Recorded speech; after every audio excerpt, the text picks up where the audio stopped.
Eh bien, salut mes petits. Ah, boy, le cœur me débat un matin, moi. Je ne sais pas pourquoi. Je ne sais pas si c'est à cause qu'on vient d'entendre, à cause de la louange. Tu sais, à cette heure-là, à 10h45, il me semble qu'on a déjà pas mal reçu, accueilli, prié pour les besoins, des besoins qui sont dont le Seigneur a besoin vraiment d'intervenir, puis aussi des joies, manifester comment Dieu se manifeste aussi au milieu de nous. C'est peut-être tout ça qui me bouscule un peu à l'intérieur. Je ne sais pas comment vous êtes au travers de tout cela ce matin. Il y a aussi, je pense, un dimanche aussi que je voulais signaler comme un dimanche de party, ce dimanche ici, parce que on accueillait une dame que j'aime beaucoup et qui vient de déménager il n'y a pas si longtemps, qui a vécu des moments difficiles, mais qui célèbre son anniversaire aujourd'hui. J'ai nommé ma belle Suzanne Dubois, qui est, est avec sa fille, ben oui. Ah, yeah, bon, ben, hey, bienvenue. Fait que tantôt, on a préparé la bascule en sortant. Amen. Alors, le titre du message ce matin, l'humilité d'un enfant. Et puis, vous voyez juste en bas, c'est marqué des gros bébés là ou des grands enfants. N'importe qui a élevé des enfants ou des jeunes enfants sait que on ne peut pas s'attendre à ce qu'ils nous écoutent ou nous obéissent si on leur donne des explications, des fois, qui sont trop compliquées pour lui. J'ai baptisé cette jeune fille ici, Marie-Louise. C'est marqué sur son chandail, elle a sa suce dans la bouche, puis il a marqué sur son chandail « Gros bébé Lala ». C'est pour ça que je l'ai choisi. Et puis, Marie-Louise, elle a décidé, imaginez-vous, d'aller jouer dehors une belle journée d'hiver à -20. Et puis, il fait une tempête, par exemple, mais pour un enfant, c'est une belle journée. Et puis, mais la seule chose, c'est qu'elle veut y aller en bras. Elle veut y aller en T-shirt, elle. Et puis, imaginez que vous êtes ses parents, puis que là, vous voulez expliquer à Marie-Louise que ça n'a pas d'allure. Fait que, mettons que vous lui dites ceci. Écoute, Marie-Louise, parce que, tu vois-tu, la résistance du corps à l'infection diminue dans les basses températures et une longue exposition au froid va très vite certainement provoquer des engelures qui vont finir par une hypothermie. Marie-Louise a écouté, puis elle s'est dit, je vais aller jouer dehors pareil. C'est sûr, hein? Il n'y a pas, malgré les explications très sages que vous avez données à Marie-Louise, et même très logiques, je pense qu'elle l'a peut-être pas compris. J'ai fait des études, à un certain moment donné, ben oui, j'ai pas l'air de ça, mais j'ai appris un concept qui est intéressant par rapport à lorsqu'on veut s'exprimer ou lorsqu'on veut expliquer quelque chose, communiquer avec une personne. Le professeur disait ceci, il faut que tu entres dans l'image du monde de celui qui t'écoute, des auditeurs. Et fait que quand vous parlez à un petit enfant, on va essayer de se mettre à sa portée au niveau de sa compréhension pour essayer de comprendre sa vision des choses.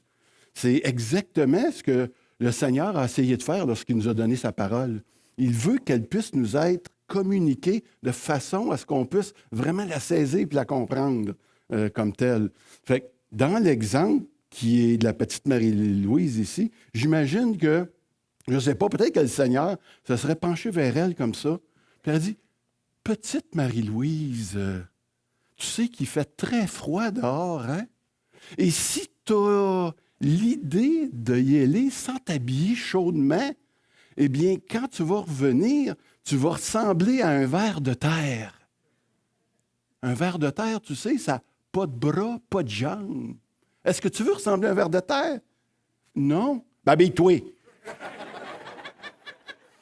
Tu sais, j'imagine, là, tu sais. Fait que les auteurs de la Bible, là, c'est ça qu'ils ont fait. inspirés par le Saint-Esprit, ils ont aussi écrit en tenant compte de certaines images du monde de ses auditeurs. Et vous allez comprendre un petit peu plus ce matin pourquoi que je parle des gros bébés lala. Bien, déjà, cette image-là vous frappe ce matin, des bébés lala, hein? Parce qu'on en a tous été. Au moins une fois dans notre vie, mais ça, on ne s'en rappelle pas nécessairement. Mais on va commencer avec un texte ce matin.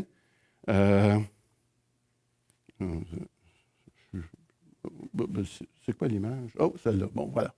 Alors, Mona. Pour moi, frères et sœurs chrétiens, je n'ai pas pu vous parler comme à des personnes qui ont l'Esprit Saint. Je vous ai parlé seulement comme à des personnes faibles, à des chrétiens qui sont encore des bébés dans la foi. Je vous ai donné du lait à boire et non une nourriture solide, parce que vous ne pouviez pas la supporter. Même maintenant, vous ne pouvez toujours pas la supporter. Merci, Mona. Les chrétiens de Corinthe étaient, disons-le, charnels. La preuve, c'est qu'il y avait parmi eux de la jalousie, des disputes. Un, il disait, moi, je suis d'Apollos, l'autre, je suis de Paul. Puis, ils n'ont pas fait de progrès vraiment spirituel depuis leur nouvelle naissance. Ils sont restés au stade de bébé lala. Alors,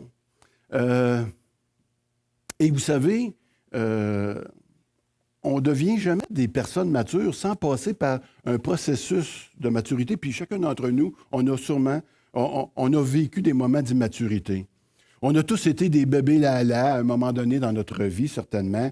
De même, personne en bonne santé mentale veut rester un bébé lala. On veut tous grandir, puis on a tous à l'intérieur de nous, quand un bébé vient au monde, il y a tout à l'intérieur de lui pour devenir éventuellement un adulte, comme nous-mêmes, lorsqu'on est venu au monde, dans notre nouvelle naissance, on avait tout à l'intérieur de nous, tout ce qu'il fallait qui allait contribuer à la vie et à la piété. On voit ça dans 2 Pierre 1,3. Il dit sa divine puissance nous a donné tout ce qui est nécessaire à la vie et la piété, en nous faisant connaître celui qui nous a appelés par sa propre gloire et par sa grâce, et par sa force, pardon. Alors, c'est à nous maintenant qu'on va développer, en apprenant tranquillement à développer les dons que le Seigneur nous a donnés. Et à quoi devrait ressembler un chrétien qui a atteint la maturité? C'est de ça qu'on va parler ce matin. C'est la question qu'on va chercher à répondre. À quoi ressemble un bébé lala comparativement à un bébé que je pourrais dire qui est sevré? Parce que il y a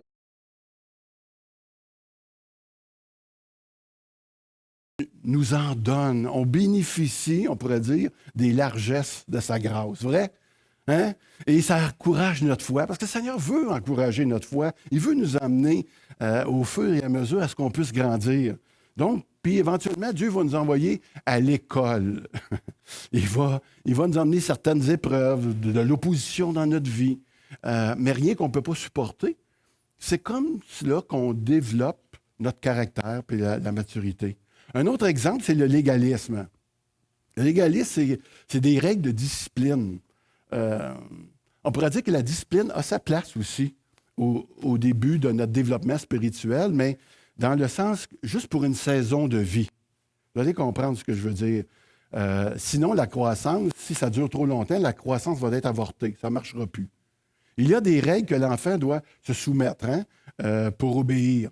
Ne pas traverser la rue toute seule, ne pas jouer avec des couteaux, avec le feu, ne pas aller se baigner sans surveillance. C'est toutes des règles que moi, j'ai eues dans ma jeunesse, mais aujourd'hui, je peux vous dire que je suis capable de faire du jogging dans du trafic. Je suis capable de me baigner sans surveillance. Je joue avec des couteaux aiguisés. Tu sais, j'aurais l'air fou, je ne sais pas, aujourd'hui, de demander à Mona, je peux-tu traverser la rue tout seul? J'aurais besoin d'aller au dépanneur. T'sais, fait que, ça ne serait pas le fun, mais le légalisme, c'est un petit peu ça. Ça a l'air spirituel, mais en général, ça sert que la chair. C'est la chair qui, dans Colossiens 2,23, c'est ce que je vous dis là. Quand j'étais jeune, là, j'allais à l'église, j'étais au primaire, j'allais à l'église catholique, et puis pendant le temps du carême, je devais, si on allait à l'église, ça nous donnait une étoile toutes les fois qu'on allait à l'église. Mais moi, je voulais y aller parce que la maîtresse nous donnait une étoile, puis à la fin, celui qui avait ramassé le plus d'étoiles, ça lui donnait un cadeau qu'on ne savait pas quoi, puis moi, je voulais savoir quoi, puis je voulais l'avoir. Fait que là, j'allais à l'église, puis en plus, ma mère, elle me trouvait tellement fin puis gentil. En parlant à mes sœurs et à mes frères, elle dirait, vous devriez faire comme Serge, tu sais, vous voyez comment il est spirituel, et puis tout ça. Et puis en plus, les professeurs me mettaient en exemple devant les autres élèves aussi, tu sais. Alors là, vous comprenez pourquoi moi, j'aimais aller à l'église? Parce que ça me rapportait beaucoup à ma chair. Tu sais, j'étais, je pourrais dire, l'exemple de mes frères, de mes sœurs, de mes pères. Ma mère m'aimait plus, puis j'allais avoir en plus un cadeau au bout de la ligne. Tu sais. Mais est-ce que ça m'a rapproché de Dieu? Non. Ben, c'est ça le légalisme, dans le fond. Tu sais, c'est de faire des patentes qui ne nous approchent pas nécessairement de notre Dieu. Le dernier exemple que je voudrais vous parler, c'est la dépendance malsaine. Là, on voit ici, soit qu'il faut qu'il se rase ou qu'il lâche son toutou. Je me suis dit, ça n'a pas d'allure. Tu sais, il me fait penser à... Moi, je l'ai appelé le Tanguy spirituel. Vous savez, c'est quoi? C'est qui Tanguy? Tanguy, c'est ce personnage qui est rendu à 30 ans puis qui veut rester... Il veut continuer à rester chez ses parents. Il a de la misère à quitter le nid familial parce qu'il refuse de prendre ses responsabilités. Bon, mais ça, ce sont des chrétiens qui refusent d'exercer leurs dons, qui cherchent continuellement peut-être à prendre sans donner. Ils voient le corps de Christ juste dans une dimension, c'est-à-dire celle justement qui va répondre à ses besoins, mais lui ou elle ne contribue pas nécessairement au corps comme tel. Donc, Tanguy reste sous la tutelle de ses parents. Il y a ici ces trois aspects-là qu'on doit vraiment faire disparaître. S'il y en a d'entre nous qui sont encore ou qui sentent qu'ils ont encore ce régime-là, eh bien, ce sont des choses... Faites-vous-en pas, là. Non, faites-vous-en pas. On va ouvrir une deuxième garderie en bas. Non, non. ça, j'aurais pas dû dire ça, là. Mais je veux dire, faites-vous-en pas, c'est normal. T'sais, on grandit puis on s'en va vers la maturité. On a tous passé par là. Or, mais c'est pas ça maintenant. T'sais, le Seigneur, lui, ce qu'il voulait dire en parlant des enfants, il voulait parler de... C'est ça. Alors, vous ne l'avez pas dit. De l'humilité. C'est ça. Quand on parle de l'image de l'enfant, on parle ici de l'humilité et on va voir à quoi ça peut ressembler aussi. Le premier passage qui est là, je vais vous le lire pour donner un break à Mona. Alors, travail d'équipe là-dedans. Heureux ceux qui reconnaissent leur pauvreté spirituelle quand le royaume des cieux leur appartient, dans Matthieu 5,3. La photo de ce petit garçon-là, ici, que vous voyez, en réalité, il est comme... les pieds ne lui touchent pas à terre. Il est comme ça, puis on sent qu'il est en train de tourner comme ça. Puis les pieds ne touchent pas à terre parce qu'il dépend complètement de la personne qui le tient. Vous avez tous fait ça avec un enfant, hein? Et as-tu l'air d'avoir peur, lui? Mais pas pantoute. Il est entre ciel et terre. Si on l'échappe, il revole dans le mur, là, puis c'est 2-3 fractures. Là, il va dire, non, lui, il ne s'inquiète pas de ça, il s'en va. Mais les pauvres spirituels, ce sont ceux et celles qui reconnaissent leur misère spirituelle, qui ont appris à dépendre complètement puis entièrement de Dieu. Tout simplement, Dieu qui les soutient. Êtes-vous comme ça par le fait que Dieu vous soutient? Si tu penses être capable de suivre les enseignements de Jésus-Christ par tes propres capacités, bien, frères et sœurs, si c'est le cas, tu t'illusionnes parce que tu es pauvre en esprit. Tu vois? Cet enseignement de Jésus nous dit que personne ne peut satisfaire les exigences divines. Cependant, la bonne nouvelle, on la connaît, c'est que Dieu, lui, a pourvu à ce moyen-là, par sa grâce. On en parle souvent de cette grâce-là. C'est de croire au Seigneur Jésus, tu seras sauvé. Moi, là, j'aime beaucoup ce verset-là. Crois au Seigneur Jésus, tu seras sauvé. Pourquoi? Est-ce qu'il y en a qui savent quand est-ce qu'elle a été prononcée? Là, je fais appel à votre mémoire. Mais ça, c'est dans Acte 16 que ça a été prononcé. C'est l'apôtre Paul qui a sauvé un gardien de prison. Fait que là, hein? Comprenez? Moi, hey, quand j'ai entendu ça, j'ai dit, le Seigneur veut sauver les gardiens de prison. Vous auriez dû nous voir dans le temps que j'ai entendu ce message-là, moi.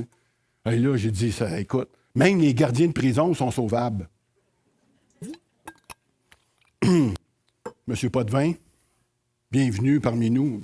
Monsieur Potvin, c'est un monsieur qui travaille en prison, entre autres. Je sais qu'il y en a d'autres.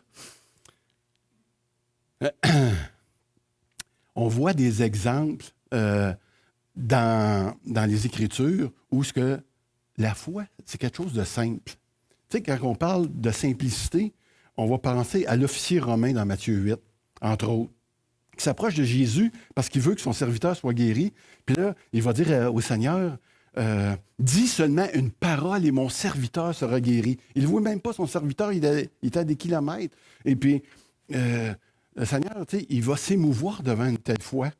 Il y a ce paralytique qui était sur son lit, il a convaincu ses chums. Il dit, les gars, emmenez-moi, on va faire un trou dans le toit, on va voir Jésus, on va descendre par des cordes, puis là, il va me guérir. Hey, ça prend de la foi aussi, là. C'est incroyable, hein? Tu sais, il y a Pierre qui dit, sur ta parole, Seigneur, c'est la tempête, moi, je sors de la barque, puis je vais aller marcher avec toi sur les eaux. Wow! Ce genre de foi-là, c'est vraiment une foi que je pourrais dire qui est d'enfant, mais je vais battre tout ce qu'on vient d'entendre ici, qui est complètement fou, d'une foi simple. Parce qu'on en a tous été témoins. C'est l'histoire d'un homme de foi qui a cru que Dieu lui révélerait, frères et sœurs, le verset que Dieu m'avait donné pour notre vision. Vous connaissez? Hein? Si vous ne connaissez pas, c'est notre pasteur François. Pasteur François, dans la vision de l'Église, il m'a dit, Serge, dis-moi-la pas, je vais demander à Dieu qu'il me la révèle. J'ai dit, hey, vous savez cette histoire-là. Mais tu sais, quand on y pense, on a dit ça vite, là. Mais quand on y pense, moi, ça me fait penser à celle de Nebuchadnezzar. Nebuchadnezzar voulait que les sages lui révèlent non pas ce que son rêve voulait dire, la signification de son rêve, mais il voulait qu'il lui révèle en plus le rêve. Là, les gars, ils ont dit, hey, toi, là, il n'y a personne qui peut faire ça, il y a juste Dieu qui peut faire ça. Tu sais? Puis quand j'ai relu ça cette semaine, François, j'ai dit, aïe, tu sais, c'est vraiment spectaculaire ce que le Seigneur a fait. Tu sais? Puis de la manière dont il l'a fait. Relisez cette histoire-là, c'est dans le livre de Daniel, le chapitre 2. C'est vraiment très intéressant. Moi, pour ça, François, cet homme-là va avoir mon admiration. Un homme de foi, tu sais, un jeune bébé, tu sais, tout mon respect, mon admiration. Tu sais, il s'est rendu, dans le fond, complètement dépendant de Dieu, en voulant oser croire que Dieu allait le faire réellement pour l'amour qu'il avait pour l'Assemblée. Parce qu'il dit, je veux qu'il sache que ça vient de toi, Seigneur. Je ne sais pas pour vous, mais en vieillissant, là, ce genre de foi-là, d'enfant, trouvez-vous que ça semble nous échapper des fois? Plus jeune, moi, je priais pour tout. Je priais pour qu'il pleuve, pour qu'il arrête de pleuvoir. Je priais. J'ai même prié une fois, j'avais presque plus d'essence dans ma voiture. Il y en a peut-être qui ont déjà fait ça. Puis là, je disais, on n'a plus d'essence, mais là, on roule. Je ne sais pas combien de temps j'ai pu rouler, puis si j'en ai manqué ou pas, mais je me suis rendu jusqu'à destination. Puis j'ai rendu gloire à Dieu pour ça. Puis moi, j'étais convaincu que j'avais plus d'essence, puis que j'ai roulé sur l'air d'aller tout le long grâce à la puissance de Dieu. Ça, c'était la foi. Enfin, il m'en est arrivé des affaires comme ça. Je vous ai-tu déjà raconté l'histoire d'un gars? Une fois, mon auto s'est emballé complètement. Elle était à neuf, puis j'ai parti le moteur de l'auto. J'étais dans le stationnement du pénitencier, puis mon auto s'est emballé à partir comme l'accélérateur était coincé dans le fond. Puis moi, je suis sorti de mon auto, j'ai ouvert le capot de l'auto, puis j'étais allé imposer les mains sur le moteur. Puis là, je priais, puis là, tout d'un coup, la patrouille est passée, puis elle dit, Serge, qu'est-ce que tu fais? Je dis, mon moteur s'est emballé, dans le nom de Jésus. Puis là, tu sais, il dit, Serge, arrête la switch. Oh, bon, oui, merci, mon Dieu. J'ai tourné la switch à off. Tu sais, c'est le Seigneur qui m'avait envoyé. Mais ce que je veux dire, c'est qu'il me semble qu'on a perdu un petit peu notre premier réflexe d'aller à Dieu directement avant tout le reste. Un réflexe d'émerveillement, qu'on pourrait dire. J'ai beaucoup aimé l'introduction de Marie-Ève ce matin, tu sais, pour se laisser émerveiller puis reprendre nos élans d'enfant, si on peut dire. Et voici à quoi ça ressemble. La deuxième... ici, c'est ici. le deuxième côté de cette humilité, c'est de savoir recevoir un cadeau. Écoutez, Mona, vas-y, dis-nous ça. Je pensais que tu m'avais laissé tomber. Bon, attendez un peu, là. OK. En effet, c'est par la grâce que vous êtes sauvés, par le moyen de la foi. Et cela ne vient pas de vous, c'est le don de Dieu. Ce n'est pas par les œuvres, afin que personne ne puisse se vanter. Vous savez, tous ceux que le Seigneur a sauvés, là, il nous a sauvés par le fait qu'on a accepté par la foi le cadeau de sa grâce. Êtes-vous d'accord avec ça? Ça n'exige aucune œuvre. Puis c'est ça qui est un peu difficile à comprendre. Cette semaine, on avait une rencontre, puis il y a quelqu'un dans notre groupe de lecture qui dit « Me semble, Serge, c'est donc bien trop facile, c'est bien trop simple. » Je le sais, c'est pour ça que les gens ont l'habitude à faire ça compliqué, fait qu'ils ont de la misère à croire, tu sais. Quand on vient adulte, on dirait qu'on ne peut plus recevoir de cadeaux, tu sais. On va dire « Oh, t'aurais donc pas dû. » « Oh, ça me gêne. Oh non, franchement, c'est beaucoup trop. À quoi t'as pensé? Ben voyons, tu sais. T'es donc bien fin, donc bien fine. » On est comme... On sait pas trop comment être quand on reçoit un cadeau. Et ça, c'est l'orgueil, dans le fond, qui nous empêche de recevoir quelque chose librement. Tu sais, les enfants, comment ils reçoivent ça, eux autres, un cadeau? Ils reçoivent ça avec joie, sans timidité. Ils réfléchissent pas. Ça a-tu coûté cher? Pas coûté cher. Tu sais, c'est pas grave. Ils n'ont pas le sentiment qu'ils vont devoir payer pour le retour de ça, quoi que ce soit. Pour eux autres, donner, c'est donner, déchire le papier, commence à jouer avec le cadeau. Ils t'ont pas encore dit merci, puis c'est go, hein? On a du fun. Jésus, même s'il était Dieu, n'avait aucun problème à accepter les cadeaux.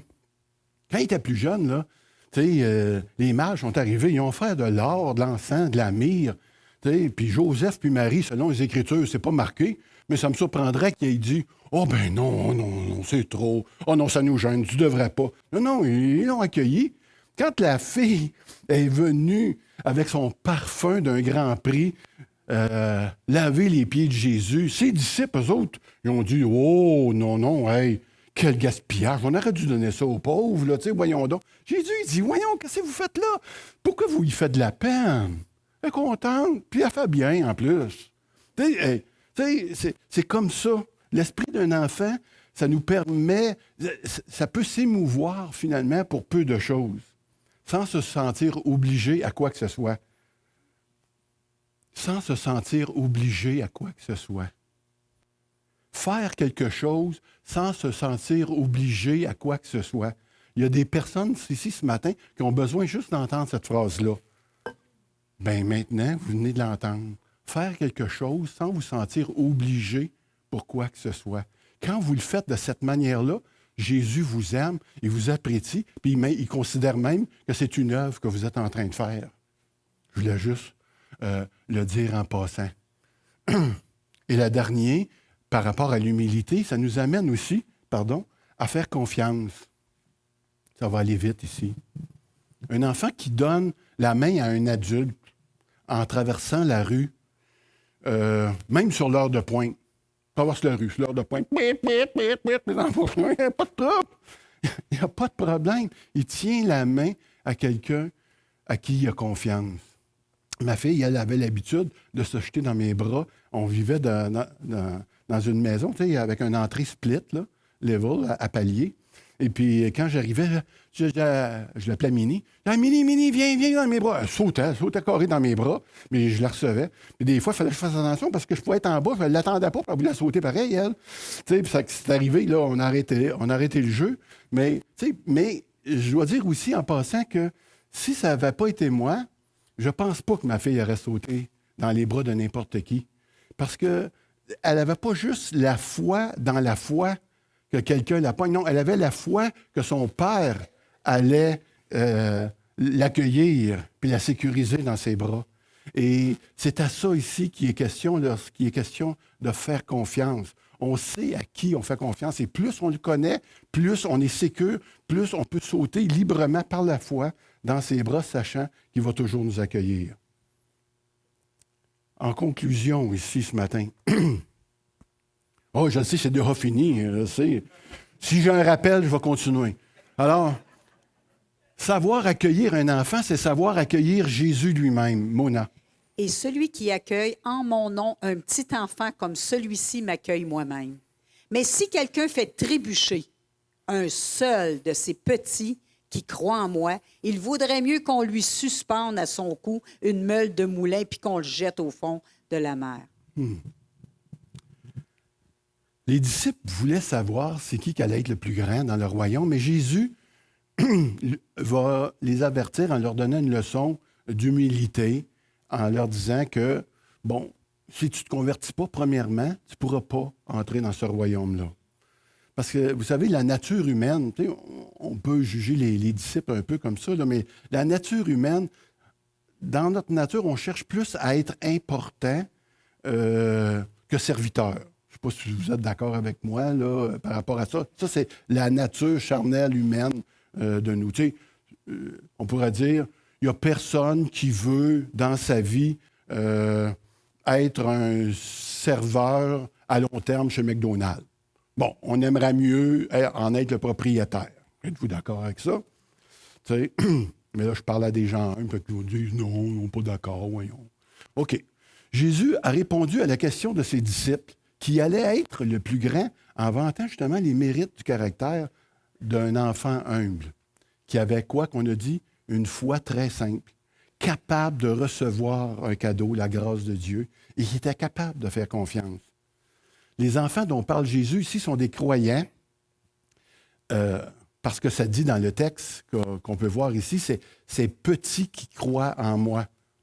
Dans Matthieu 10, 42, il dit « Quiconque donnera à boire, même un seul verre d'eau froide, à l'un de ces petits en qualité de disciple, en vérité, je vous le dis, il ne perdra pas sa récompense. » Matthieu 10, 42.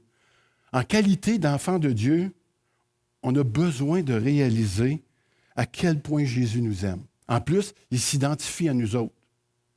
C'est pas rien, là. Ça veut dire que si tu touches à un enfant de Dieu, si tu touches à un chrétien, fais attention de la manière que tu y touches, dans le sens de la manière que tu vas avoir une relation avec lui. Assure-toi de prendre, de faire attention à lui, de prendre soin. Comment tu vas le recevoir? Comment tu vas l'accueillir? Comment tu vas être patient envers lui? Ça, c'est la manière que le Seigneur peut s'attendre parce que c'est de la manière que lui, il nous reçoit. Ce que tu fais à lui, tu le fais à lui. Si tu lui fais du tort, tu fais du tort à lui. Et ça, là, nous, en qualité d'enfants de Dieu, on est vraiment dans un milieu, je pourrais dire, protégé à cause de notre foi en Jésus-Christ, puis de la manière dont on veut se traiter les uns les autres. Mais lorsqu'on...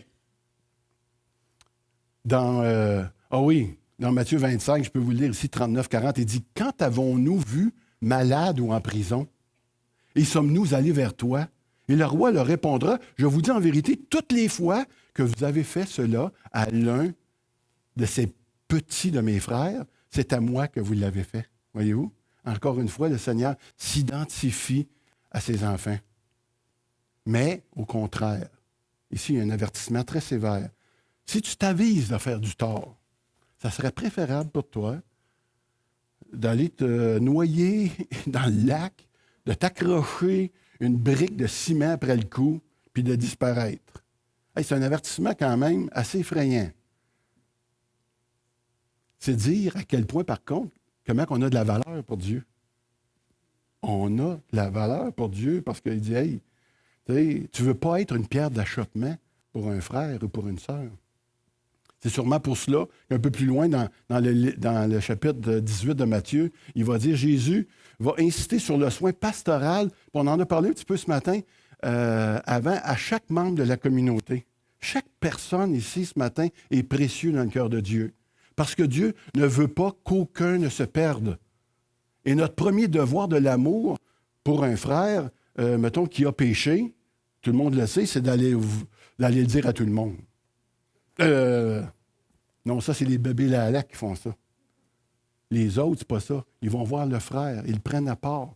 Et puis c'est comme ça qu'on gagne un frère, tu sais, à l'assemblée comme telle. Être humble, c'est quelqu'un qui encourage les autres, qui cherche à les élever. Celui qui est humble vit d'abord pour Jésus, C'est comme ça. On ne cherche pas à être le plus grand. Au contraire, on est content de se priver, même des choses les meilleures pour nous. On est content de s'en priver pour que l'autre puisse être heureux.